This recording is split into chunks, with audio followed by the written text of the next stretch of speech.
여러분, 세대를 이어서 뭔가 소중한 걸 물려준다는 거, 이거 정말 오래되고 또 중요한 숙제잖아요. 그런데 아주 오래된 문서 하나에 이 문제에 대한 정말 놀라운 청사진이 담겨 있더라고요. 자, 오늘 한번 제대로 파고 들어가 보겠습니다. 여러분께 한번 여쭤볼게요. 가장 중요한 걸 다음 세대에 어떻게 물려주시겠어요? 이 질문 사실 수천 년 전이나 지금이나 똑같지 않나요?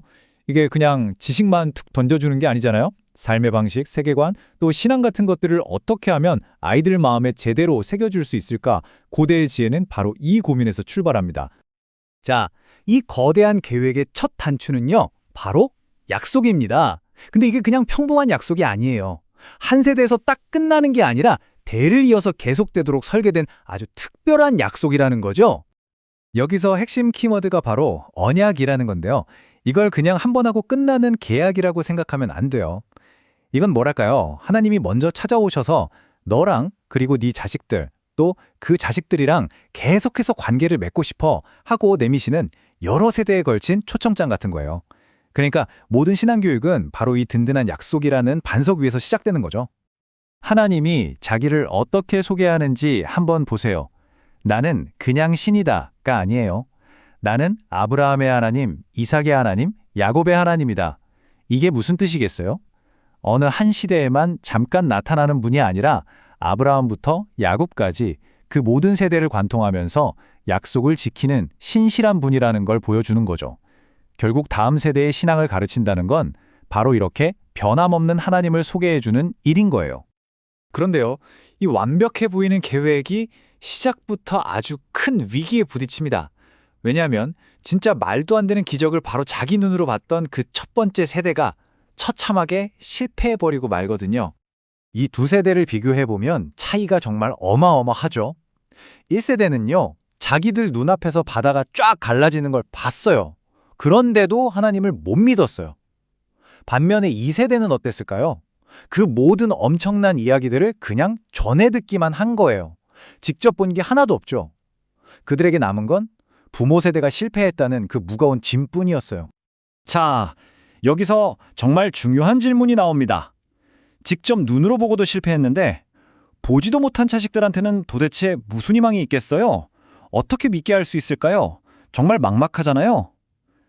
성경은 바로 이 절망적인 질문에 대한 대답으로 아주 거대한 교육 시스템 하나를 딱 제시합니다. 그 해결책이 뭐였냐? 바로 아주 치밀하게 설계된 교육 시스템이었어요. 말하자면 하나님이 직접 기획한 마스터 클래스 같은 거였죠. 자, 그럼 그 커리큘럼의 내용이 뭐였는지, 무엇을 가르치려고 했는지부터 한번 들여다볼까요? 근데 여기서 정말 재미있는 게 있어요. 교재가 뭐였을까요? 바로 자기들 이야기 그 자체였어요. 심지어 금송아지 만들었던 그런 부끄러운 실패의 역사까지 전부 다요. 보세요. 은혜로 시작해서 실패하고 그에 따른 징계를 받지만 결국 하나님이 다시 회복시켜주시는 이 패턴, 이걸 계속 반복해서 들려주면서 다음 세대는 아, 인간이 이렇게 약하구나. 그런데도 하나님은 정말 신실하시구나. 이걸 배우게 되는 거죠. 우리가 흔히 율법에 대해 오해하는 게 있잖아요. 이걸 다 지켜야 구원받는다고요?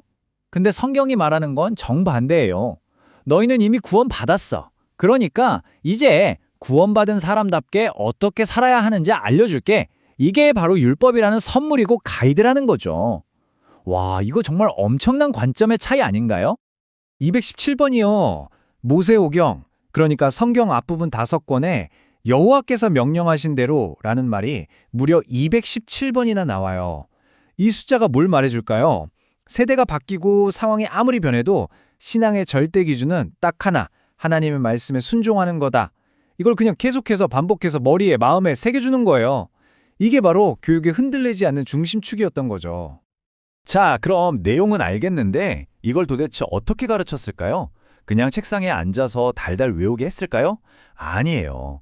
머리로만 아는 걸 넘어서 아예 온몸으로 기억하게 만드는 아주 특별한 방법들이 있었습니다. 바로 절기를 활용하는 건데요. 매년 돌아오는 절기들이 그냥 휴일이 아니라 하나의 거대한 체험학습 시스템이었던 셈이죠. 예를 들어 6월절 식사를 할 때 아이가 자연스럽게 아빠, 이건 무슨 뜻이에요? 하고 묻도록 판을 짜는 거예요. 그럼 그때 부모가 구원의 역사를 쫙 설명해 주는 거죠. 또 초막절에는 일부러 좀 불편한 임시 거처에서 며칠씩 살면서 옛날 광야에서 우리 조상들을 하나님이 이렇게 지켜주셨구나 하고 몸으로 느끼게 만드는 거예요. 정말 대단하지 않나요? 자, 그럼 이 모든 교육이 이루어진 교실은 어디였을까요? 성경은 핵심적인 장소 두 군데를 딱 꼽습니다. 바로 성막으로 대표되는 공동체, 그리고 가정이라는 일상의 공간입니다. 이 둘의 파트너십이 핵심이에요. 마치 수레의 두 바퀴처럼 어느 하나가 다른 하나를 대신할 수 없는 거죠. 성막에 모여서 다 함께 예배드리면서 우리는 이런 사람들이구나 하는 공동의 정체성을 확인하고 집으로 돌아와서는 그 신앙을 매일매일 어떻게 살아내야 하는지 배우는 겁니다.